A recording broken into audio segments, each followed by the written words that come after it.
আসসালামু আলাইকুম, আন্নিয়ংহাসিও রাবুন। কেমন আছেন সবাই? আমাদের ভিডিও আজকাল হচ্ছে বিষয় কোরিয়ান ভাষার ইপিএস টপিক বুক পার্ট 1 এর 12 অধ্যায় গ্রামার 1 সেও ও সেও। এই সেও ও সেও কিভাবে ব্যবহার করা হয়, কেন ব্যবহার করা হয় সেটা নিয়ে আমরা আজকে আলোচনা করব। তো চলেন শুরু করি। আমাদের আলোচনার বিষয় 12 অধ্যায়। 12 অধ্যায়ের মূলভাব ইল গ্রামার 1 সেও অথবা উশেও।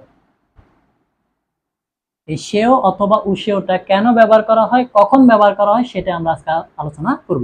তো সেও উশেওটা সাধারণত সম্মান দিয়ে অনুরোধ করতে ব্যবহার করা হয়। আমরা প্রথমে বুঝবো এটা অনুরোধ করতে ব্যবহার করা হয়। সে অনুরোধটা কি মূলক হবে? সম্মান সূচক হবে। কি মূলক হবে? সম্মান সূচক হবে। তবে সেওটা ব্যবহার করা হবে অনুরোধের ক্ষেত্রে। তবে সে অনুরোধটা হবে কাউকে কোনো সম্মান করে, কাউকে কি করে সম্মান করে কোনো কি করতে অনুরোধ করতে আমরা ক্রিয়া শেষে সেও অথবা উশেওটা ব্যবহার করব। এবার আসি, সেও কখন বসবে আর উশেওটা কখন বসবে। বাচ্চিন থাকলে উশেও বসবে, আর বাচ্চিন না থাকলে সেও বসবে। আবার বলতেছি, বাচ্চিন থাকলে উশেও বসবে, আর বাচ্চিন থাকলে সেও বসবে। এখন আমরা জানি বাচ্চিন কি? বাচ্চিন হলো কোনো শব্দের নিচে যে ব্যঞ্জন বর্ণনা থাকে তাকে বাচ্চিন বলে। তাহলে আমরা কি বুঝলাম? বাচ্চিন থাকলে সেও বসবে, বাচ্চিন না থাকলে সেও বসবে। কি মূলক ভাবে? অনুরোধমূলক সম্মান সূচক কি করতে? কথা বলতে। আমি যদি লিখি ওদা, ওদা অর্থ কি? আশা। তো আমরা জানি মূল ক্রিয়া থেকে দাটা সবসময় বাদ।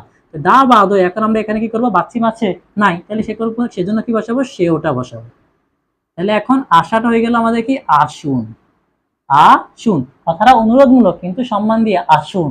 তারপর আমি যদি লিখি বোদা, বোধ অর্থ কি? দেখা।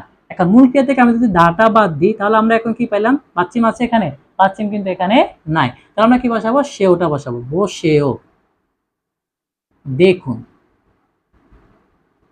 বোধা দেখা, বসেও দেখুন। তারপর আমি যদি লিখি ইক্তা, ইক্তা অর্থ কি? পড়া। তো আমরা জানি মূল ক্রিয়া থেকে দা বাদ, দা বাদ এখানে বাচ্চিম আছে, বাচ্চিম থাকার কারণে আমরা এখন কি বসাবো? উশেওটা বসাবো। এখন কি হবে? ইক্তা পড়া, ইলগু সেইও পড়ুন, ইলগু সেইও পড়ুন। তারপর আমি যদি লিখি খাদা, খাদা তো কি? যাওয়া। মূল ক্রিয়া থেকে আমরা দাটা বাদ দেব, দা বাদ দিয়ে এখানে বাচ্চিম নাই, সেজন্য আমরা বসাবো সেইও। তাহলে খাসেইও অর্থ কি? যান। তো আমরা কি বুঝলাম? যে সেও উশেওটা অনুরোধ দিয়ে কথা বলতে ব্যবহার করা হয়, সম্মান দিয়ে। অনুরোধ করব, তবে সেই অনুরোধের ক্ষেত্রে কি থাকবে? সম্মান সূচক ভাবটা থাকবে। এখন আমরা জানি যে বাচ্চিন থাকলে উশেও বসবে, বাচ্চিন না থাকলে সেও বসবে। তাহলে ওদা আসা ও সেও আসুন, বোদা দেখা ও সেইও দেখুন, ইকটা পড়া, ইলগু সেইও পড়ুন, খাদা যাওয়া, খাসেইও যান। তাহলে আমরা মোটামুটি 12 অধ্যায়ের গ্রামার 1 যেটা দেওয়া আছে সেও সেও, সেটা কিভাবে ব্যবহার করা হয় এবং কিভাবে বলতে হয় সেটা আমরা বুঝেছি। তো আজকে ভিডিও পর্যন্ত, ইনশাআল্লাহ পরবর্তী ভিডিওতে পরবর্তী টপিক নিয়ে দেখা হবে। আসসালামু আলাইকুম, আল্লাহ হাফেজ।